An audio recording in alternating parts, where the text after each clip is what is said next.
Hello friends, welcome to Abhipedia powered by Abhimanyu IAS. My name is Manish और इस video में हम डिस्कस करेंगे थर्ड वीक ऑफ फरवरी 2021 के हरियाणा के इंपॉर्टेंट करंट इवेंट्स। अगर आपने अभी तक इस चैनल को सब्सक्राइब नहीं किया है, please subscribe the channel and hit the bell icon so that you are the first to receive the notification whenever we post a video. तो ये वीडियो सीरीज़ हम काफ़ी महीनों से अब चला रहे हैं, so you can watch all those videos on the YouTube channel. और अगर आप इन पीडीएफ्स को डाउनलोड करना चाहते हैं अपनी क्विक रिवीजन के लिए, तो आप डिस्क्रिप्शन में दिए हुए लिंक पर जाकर खुद को रजिस्टर कर सकते हैं and then you can download all these PDFs along with the video watching on the portal, right. तो आज हम देखेंगे कि इस हफ्ते में हरियाणा में कौन सी इंपॉर्टेंट डेवलपमेंट्स हुई हैं। First is Haryana announces names of literatures selected for साहित्य अकेडमी अवार्ड्स। तो हरियाणा साहित्य अकेडमी अवार्ड जो कि सबसे बड़े जो है वो कल्चरल अवार्ड्स होते हैं, वो अनाउंस किए गए हैं। इसमें हमारे लिए इंपॉर्टेंट हो जाता है, ये काफ़ी फैक्चुअल न्यूज़ है लेकिन मल्टीपल चॉइस क्वेश्चंस के पॉइंट ऑफ व्यू से आपको ये करनी चाहिए। तो इसमें हम देखेंगे कौन कौन सी अवार्ड्स की कैटेगरीज हैं और किन्हें किन्हें वो दिया गया है। तो पहली बात तो ये कि 3 सालों के लिए ये इकट्ठे दिए गए हैं अवार्ड्स, तो इसीलिए ये इतने ज़्यादा जो है इसके अवार्डीज़ हैं। अदरवाइज़ ये बहुत कम होने थे, लेकिन हर एक कैटेगरी में 3-3 अवार्डीज़ हैं क्योंकि वो 3 साल के लिए अवार्ड किया गया है, 2017, 18 एज वेल एज 19। तो हरियाणा साहित्य अकेडमी है जो इसे जिन अवार्ड्स को देती है, और ये है साहित्यकार सम्मान योजना। साहित्यकार सम्मान योजना यानी कि साहित्यकार जो हैं, जो लिटरेचर्स हैं, उनको अवार्ड करने के लिए योजना है। तो सबसे पहला और जो सबसे बड़ा अवार्ड होता है दैट इज आजीवन साहित्य साधना सम्मान। आजीवन साहित्य साधना मतलब life time achievement award in literature. आजीवन यानी कि लाइफ टाइम। तो आजीवन साहित्य साधना सम्मान, जिसमें जो प्राइस अमाउंट है वो 7 लाख रुपए होती है, ये दिया गया है डॉक्टर कमल किशोर गोयनका को 2017 के लिए, डॉक्टर सुरेश गौतम को 2018 के लिए और माधव कौशिक को 2019 के लिए। तो इसमें नाम जो है आपको सभी याद करने हैं, अवार्ड का नाम भी करना है और उसकी कितनी प्राइज मनी है वो भी आपको करना है। नेक्स्ट, महाकवि सूरदास आजीवन साहित्य साधना सम्मान, नेम्ड आफ्टर महाकवि सूरदास। तो ये पोएट्स को दिया जाता है। इसकी प्राइज मनी है 5 लाख रुपए और ये दिया गया है डॉक्टर पूर्णाचंद शर्मा, डॉक्टर संतराम देशवाल और डॉक्टर सुदर्शन रत्नाकर, इन तीनों को। उसके बाद नेक्स्ट जो हमारी कैटेगरी आती है दैट इज पंडित माधव प्रसाद मिश्रा सम्मान। तो ये कैटेगरीज आपको पता होनी चाहिए क्योंकि कई बार क्वेश्चन में ऐसे पूछा जा सकता है कि हरियाणा साहित्य अकेडमी इनमें से कौन सा अवार्ड देती है या कौन सा अवार्ड नहीं देती है। तो पंडित माधव प्रसाद मिश्रा सम्मान, इसमें 2.5 लाख रुपए जो है वो प्राइज मनी होती है। डॉक्टर रामफल चहल, डॉक्टर महावीर प्रसाद शर्मा और डॉक्टर शील कौशिक और डॉक्टर लालचंद गुप्ता, इन सभी को यह अवार्ड दिया गया है। नेक्स्ट, बाबू बाल मुकुंद गुप्ता सम्मान, इसकी जो प्राइज मनी है वो 2 लाख रुपए है। तो जैसे जैसे प्राइज मनी कम होती है तो वो एक इंडिकेशन भी होता है कि अवार्ड जो है वो कौन सा सबसे बड़ा अवार्ड है और कौन सा सबसे उससे कम है। इसमें ये दिया गया है डॉक्टर अशोक भाटिया को, डॉक्टर दिनेश डडीची को, डॉक्टर रूप देवगन को, डॉक्टर राजकुमार निजात को और गुलशन मदान को, इन सभी को अवार्ड दिया गया है। जितने नाम आप कंफर्टेबली याद कर पाए it would be better. Next awards के नाम देखते हैं। लाला देशबंधु गुप्त सम्मान दिया गया है, उसी तरह पंडित लक्ष्मीचंद सम्मान, हरियाणा गौरव सम्मान, दिस इज इंपॉर्टेंट। हरियाणा गौरव सम्मान इंपॉर्टेंट हो जाता है, थोड़ा सा डिफरेंट है उन अवार्ड से। हरियाणा गौरव सम्मान, इसमें देखते हैं कि क्या है। सो हरियाणा गौरव सम्मान ये दिया गया है डॉक्टर सारस्वत मोहन मनीषी जी को 2017 के लिए, विनोद बब्बर को 2018 के लिए। ये किसे दिया जाता है? It is conferred to Haryana born literatures practising literature while residing in another state and bringing laurels to the state. तो ये इंपॉर्टेंट हो जाता है जो हरियाणा गौरव सम्मान है। अब हरियाणा गौरव सम्मान यानी कि ऐसे इंसान को दिया जाएगा जो हरियाणा का गौरव बढ़ा रहा है, हरियाणा का मान बढ़ा रहा है। तो कोई भी ऐसा साहित्यकार जो जिसका जन्म हरियाणा में हुआ है लेकिन वो किसी और स्टेट में रहकर उसने कोई ऐसी ख्याति प्राप्त की है जिसकी वजह से हरियाणा का नाम रोशन हुआ है, उसे दिया जाता है हरियाणा गौरव सम्मान। तो ये इंपॉर्टेंट है। नेक्स्ट, आदित्य अल्हार हास्य सम्मान, ये कॉमेडियंस को दिया जाता है। इसके अलावा विमेन के लिए भी एक अलग से कैटेगरी है, श्रेष्ठ महिला रचनाकर सम्मान, कि विमेन में सबसे श्रेष्ठ जो साहित्यकार हैं वो कौन है, ये दिया गया है डॉक्टर रोहिणी अग्रवाल को 2017 के लिए, डॉक्टर शमीम शर्मा को, धीरा खंडेलवाल को और कमलेश मलिक को, ज्ञानी देवी को, इन सभी को ये अवार्ड दिया गया है 2017, 18, 19 के लिए। मल्टीपल अवार्डीज भी हो सकते हैं बिल्कुल। देन स्वामी विवेकानंद स्वर्ण जयंती युवा लेखक सम्मान, ये दिया जाता है, स्वामी विवेकानंद के नाम पर रखा गया है स्वर्ण जयंती युवा लेखक सम्मान। तो गोल्डन जुबली सेलिब्रेट करने के लिए ये जो यंग राइटर्स हैं, बडिंग राइटर्स हैं, उनको दिया जाता है।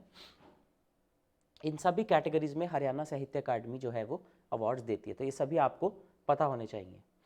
नेक्स्ट, गवर्नेंस से रिलेटेड और हेल्थ केयर से रिलेटेड न्यूज़ है। 600 health centres to be link to e उपचार।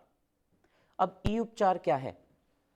ई Upchaar is basically a software and a portal जिसपे कि जितने भी लोग जो हरियाणा के किसी भी सिविल हॉस्पिटल में या सरकारी हॉस्पिटल में आप जाएंगे तो वहाँ पर जो भी डॉक्टर रिपोर्ट देगा, जो भी प्रिस्क्रिप्शन बनाएगा, जो भी आप टेस्ट करवाएंगे लैब में, उस सब का रिकॉर्ड ऑनलाइन जो पेशेंट के यूनिक आइडेंटिफिकेशन नंबर पर रिकॉर्ड होता रहेगा। सो फॉर एग्जाम्पल, अगर कोई एक इंसान अंबाला के किसी सरकारी हॉस्पिटल में जाकर एक एक्सरे करवाता है तो डॉक्टर की रिपोर्ट प्लस जो एक्सरे रिपोर्ट होगी वो दोनों उसे एक यूनिक आइडेंटिफिकेशन नंबर बनाकर दे दिया जाएगा, UIN बना दिया जाएगा, जैसे कि आधार होता है। तो एक यूनिक आइडेंटिफिकेशन नंबर उसे बनाकर दे दिया जाएगा। अब अगर वही इंसान उसके बाद किसी और सरकारी हॉस्पिटल में जाए, हरियाणा के ही किसी सरकारी हॉस्पिटल में, जैसे ये अंबाला का था तो मे बी वो रोहतक के सरकारी हॉस्पिटल में जाए या झज्जर के सरकारी हॉस्पिटल में जाए, तो वहाँ जाकर उसे सिर्फ अपना यूनिक आइडेंटिफिकेशन नंबर बताना है और वहाँ पर उसकी सारी जो हेल्थ केयर का रिकॉर्ड है वो उस डॉक्टर के सामने आ जाएगा उस पोर्टल पे। तो एक यूनिक आइडेंटिफिकेशन नंबर वहाँ पे टाइप करते ही उस पेशेंट की सारी हेल्थ हिस्ट्री जो है, उसने जितने भी टेस्ट करवाए हैं वो सब ऑनलाइन व्यू किए जा सकते हैं। तो ये काफ़ी अच्छा एक प्रोग्रेसिव स्टेप है जिससे कि जो पेपर वर्क है वो बहुत कम होगा, जो मरीजों की हैजल है वो बहुत कम होगी और सारा कुछ इलेक्ट्रॉनिक रिकॉर्ड्स पे हो जाएगा और काफ़ी ऑथेंटिकेट जो है वो करना उसको आसान होगा। तो बेसिकली अभी ऐसा है कि सारे के सारे हेल्थ सेंटर्स उससे लिंक्ड नहीं हैं, ये इन प्रोग्रेस है, अभी कुछ हॉस्पिटल्स लिंक्ड हैं, कुछ नहीं भी लिंक्ड हैं। तो गवर्नमेंट का जो टारगेट है वो ये है कि हरियाणा के जितने भी सरकारी हॉस्पिटल्स हैं, चाहे वो प्राइमरी हेल्थ केयर सेंटर्स हों, तो अलग अलग लेवल्स पे ऑपरेट करते हैं, चाहे वो प्राइमरी हेल्थ केयर सेंटर्स हों, चाहे वो कम्युनिटी हेल्थ सेंटर्स हों, चाहे वो डिस्ट्रिक्ट हॉस्पिटल्स हों, चाहे वो डिविजनल हॉस्पिटल्स हों, चाहे वो सुपर स्पेशलिटी हॉस्पिटल्स हों, ये अलग अलग लेवल्स पे जो है प्राइमरी, सेकेंडरी और टर्शरी हेल्थ केयर वर्क करती है। तो ये सब जो गवर्नमेंट हॉस्पिटल्स हैं उनके लिए ये पोर्टल है, ई उपचार पोर्टल, जिसे सिर्फ डॉक्टर्स एक्सेस जो है वो कर सकते हैं। तो हरियाणा हेल्थ मिनिस्टर अनिल विज ने ये बात कही है कि 600 और नए जो हेल्थ सेंटर्स हैं वो इस पोर्टल से अटैच कर दिए गए हैं। आने वाले वक्त में इसके लिए एक मोबाइल ऐप भी डेवलप की जाएगी ताकि पेशेंट्स भी अपना सारा का सारा रिकॉर्ड जो है वो एक्सेस कर सकें। तो इसमें क्या होता है, test reports of patients are sent online और through SMS। Records of medicine and test advice to patients by the doctor are also made available online. जो भी उसको दवाइयाँ प्रिस्क्राइब की गई हैं, जो भी उसके टेस्ट किए गए हैं, blood test, x-ray, MRI, anything, every record is recorded online in front of the unique identification number of that patient. तो UIN is the most important part of this system. UIN और unique identification number. तो क्या होता है e उपचार? Patients are given unique identification number so that their health records can be accessed online at any civil hospital. It reduces the waiting time of patients and facilitates efficient management of queues. UIN number के according patients को Q किया जा सकता है ताकि उन्हें hospitals के बाहर ज़्यादा अंदर वेट ना करनी पड़े। वैसे भी कोविड-19 के बाद से जो सोशल डिस्टेंसिंग है वो मेंटेन करने की कोशिश हो रही है, तो हर पेशेंट को UIN के अकॉर्डिंग उनका क्यू नंबर बताया जा सकता है और अपॉइंटमेंट का टाइम जो है वो फिक्स किया जा सकता है। This is very easy that way. ये जो ई उपचार है ये 2015 में गवर्नमेंट ने शुरू किया था इनिशिएटिव गवर्नमेंट हॉस्पिटल्स में। सबसे पहले ये पंचकुला में शुरू किया गया था और धीरे धीरे बाकी डिस्ट्रिक्ट्स में इसको एक्सपैंड किया गया। तो this is nothing but e record of patients in the civil hospitals of Haryana. काफ़ी प्रोग्रेसिव स्कीम है ये, बाकी स्टेट्स भी इसे रेप्लिकेट कर सकती हैं। तो इसका बस जो सक्सेस रेट है वो इसी बात पे डिपेंड करता है, number one, how efficiently it functions, कि इसमें कोई टेक्निकल ग्लिचेस आते हैं या नहीं, और अगर आते हैं तो वो कितनी जल्दी रिजॉल्व होते हैं। And secondly, how broad is the network, कि अगर इसमें हरियाणा के सारे जो government health care providing institutions हैं, अगर वो सभी इस पे आ जाएं, then it is going to be a huge impact. Otherwise अभी इस पे थोड़े कम हॉस्पिटल्स और PHCs हैं, तो जैसे जैसे ये एक्सपैंड होंगे, जैसे अभी ये 600 हेल्थ सेंटर्स इस पे ऐड हुए हैं, वैसे वैसे इसकी रीच जो है वो अच्छी होती जाएगी। सो दैट इज़, इसमें एक एग्जाम्पल भी दी हुई है, like this x-ray reports, patients would get their X-ray reports online, it would reduce their waiting time, ई-उपचार पोर्टल जो कि सब कुछ पेपरलेस कर देगा। So just like I have told you. तो एक अच्छा पॉइंट है, कहीं भी आपको हरियाणा का कोई डिस्क्रिप्टिव टाइप आंसर आता है, वैसे तो MCQ पॉइंट ऑफ व्यू से इंपॉर्टेंट है कि ई-उपचार है क्या। सेकेंडली, अगर आपको डिस्क्रिप्टिव टाइप आंसर लिखना है तो उसमें हरियाणा में हेल्थ केयर के लिए क्या हो रहा है, या ई-गवर्नेंस के ऊपर क्वेश्चन आता है तो ई-गवर्नेंस का पार्ट हो जाएगा ये, या how we are going to tackle a Covid like situation in a better way by UIN numbers. हर एक व्यक्ति का अगर एक UIN होगा हेल्थ केयर के लिए, it is going to be a very easy process to recommend medicines, to recommend reports, to read those reports, सब कुछ ऑनलाइन पड़ा होगा, then it is very easy. It can also improve the telemedicine concept,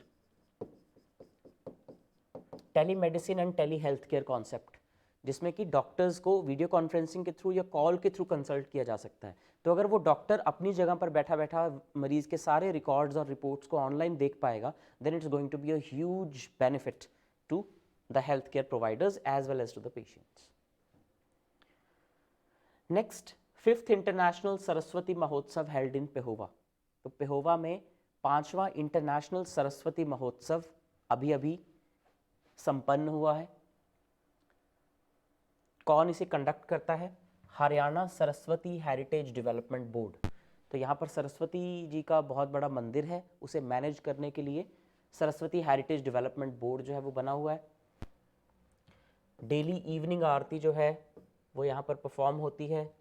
okay, online भी अब उसको show करने लग गए हैं। सो इंटरनेशनल सरस्वती महोत्सव हो, चाहे वो इंटरनेशनल गीता महोत्सव हो जो कुरुक्षेत्र में होता है, the Haryana government is taking steps to actually widen the reach of these religious festivals, these social festivals, ताकि हरियाणा में टूरिज्म भी बढ़े, हरियाणा की इकोनॉमी को भी फायदा हो, रिलीजन भी प्रोपिगेट हो। सो it's a win win situation for all.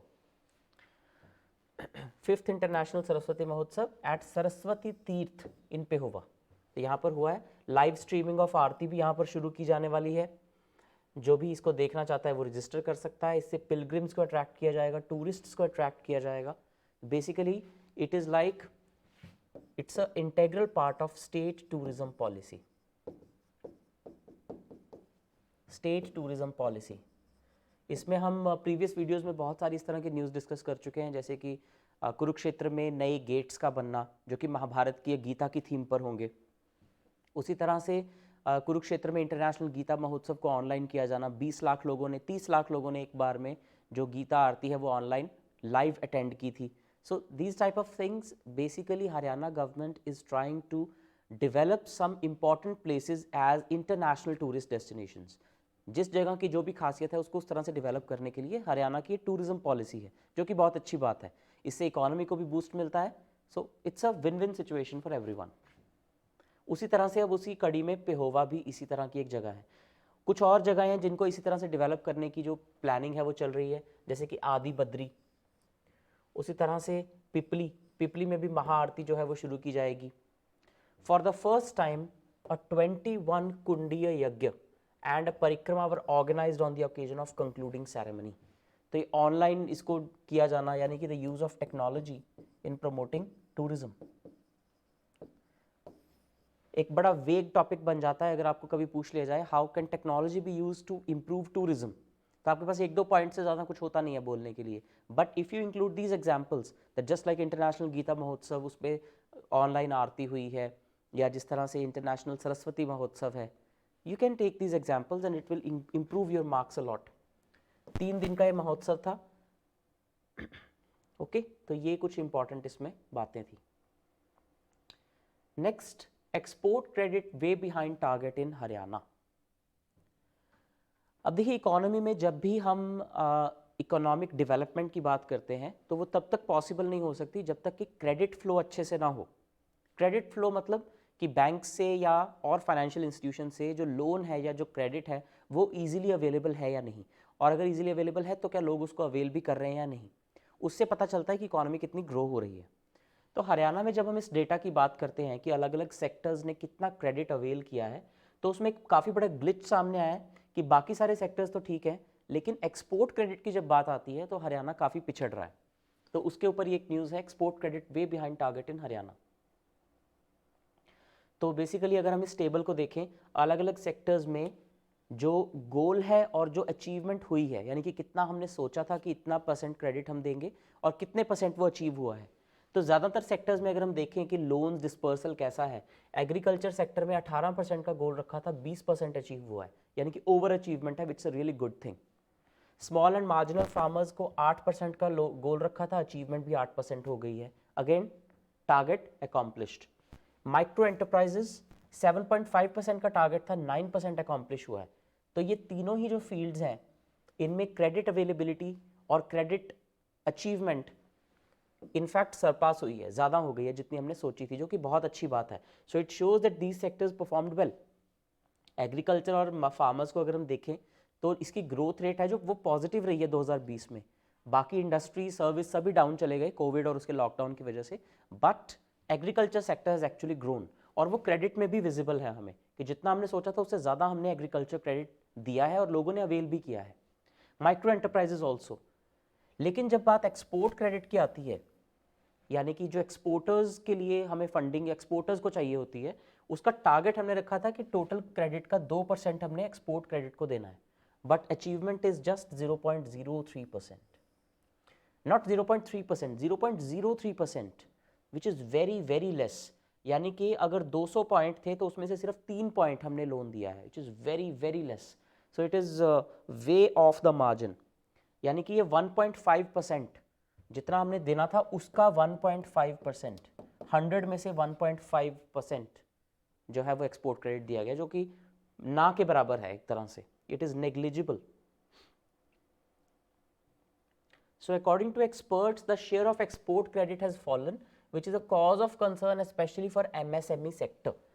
MSME यानी कि micro small and medium enterprises,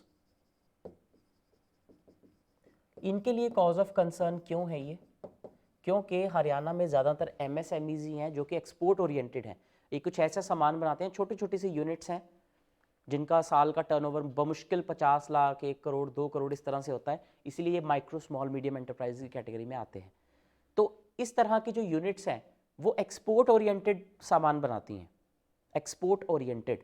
लेकिन इस साल इसके कम होने का एक बहुत बड़ा कारण जो है वो कोविड-19 पैंडेमिक भी कहा जा सकता है, क्योंकि जो ग्लोबल सप्लाई चेन्स हैं वो डिस्टर्ब हुई हैं, ग्लोबल सप्लाई चेन्स डिस्टर्ब हुई हैं, तो उसकी वजह से जो डिमांड है वो कम हो गई। बाकी कंट्रीज़ ने, basically every countries now on a inward looking approach, countries जो है वो ये सोच रही हैं कि कैसे हम अपनी इंपोर्ट डिपेंडेंस को कम करें। जैसे हमने भी आत्मनिर्भर भारत अभियान शुरू किया है, उस तरह बहुत सारी कंट्रीज़ हैं जो कि सोच रही हैं कि कैसे हम दूसरी कंट्रीज़ पे अपनी डिपेंडेंस कम करें, ताकि अगर दोबारा ऐसा कोई लॉकडाउन या कुछ इस तरह का पैंडेमिक होता है तो हमें किसी दूसरी कंट्री पे डिपेंडेंट ना रहना पड़े। लेकिन उससे प्रॉब्लम ये होती है कि जो एक्सपोर्ट ओरिएंटेड MSMEs या इस तरह के छोटे मोटे कारखाने होते हैं, they are left for markets, उनको मार्केट से नहीं मिलती हैं। तो अगर वो उनकी डिमांड जनरेट नहीं होगी तो वो प्रोडक्शन नहीं करेंगे, अगर वो प्रोडक्शन नहीं करेंगे तो वो लोन नहीं लेंगे, that means export credit will go down. तो ये एक रिफ्लेक्शन है कि अगर एक्सपोर्ट क्रेडिट इतना कम हुआ है, इसका मतलब MSMEs की हालत अच्छी नहीं रही इस साल, because they could not produce because there was no demand. इसमें जो इंपॉर्टेंट क्लस्टर्स आते हैं हरियाणा में वो है गुरुग्राम, फरीदाबाद और पानीपत। ये 3 इंपॉर्टेंट क्लस्टर्स हैं।